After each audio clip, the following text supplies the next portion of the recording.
નમસ્કાર, આપ જોઈ રહ્યા છો નેશન પ્લસ ન્યૂઝ. હું છું આપની સાથે હિરલ પંડ્યા. વડોદરાના છાણી વિસ્તારમાં આવેલી કેનાલમાં એક મહિલાએ મોતની છલાંગ લગાવી આત્મહત્યા કરવાનો પ્રયાસ કર્યાની ઘટના સામે આવી છે. જો કે ઘટના સ્થળે હાજર સ્થાનિક લોકો અને રાહદારીઓની સતર્કતાના કારણે એક મોટી દુર્ઘટના ટળી છે. વડોદરાના છાણી કેનાલ પાસે આજે તે સમયે હોબાળો મચી ગયો જ્યારે એક મહિલાએ અચાનક કેનાલમાં ધસમસતા પ્રવાહમાં ઝંપલાવ્યું હતું.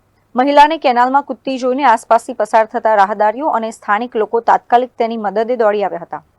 લોકોએ જરાય સમય ગુમાવ્યા વિના ભારે જહેમત બાદ મહિલાને સુરક્ષિત રીતે કેનાલમાંથી બહાર કાઢી લીધી હતી. સ્થાનિકોના આ પ્રશંસનીય અને હિંમતભર્યા પ્રયાસોના કારણે મહિલાનો આબાદ બચાવ થયો છે. આ ઘટના અંગે સ્થાનિકો દ્વારા તુરંત જ પોલીસને જાણ કરવામાં આવી હતી, જેને પગલે ફતેગંજ પોલીસનો કાફલો તાત્કાલિક ઘટના સ્થળે દોડી આવ્યો હતો. પોલીસે મહિલાને પ્રાથમિક સારવાર તેમજ પૂછપરછ માટે નજીકની હોસ્પિટલ ખસેડવાની તજવીજ હાથ ધરી છે. જોકે મહિલાએ કયા કારણોસર આ આત્મઘાતી પગલું ભરવાનો પ્રયાસ કર્યો તે કારણ હજી સુધી સ્પષ્ટ થઈ શક્યું નથી. હાલમાં ફતેગંજ પોલીસે આ મામલે ગુનો નોંધીને સમગ્ર ઘટનાની ઊંડાણપૂર્વક તપાસ શરૂ કરી છે. Bureau report, Nation Plus News, Vadodara.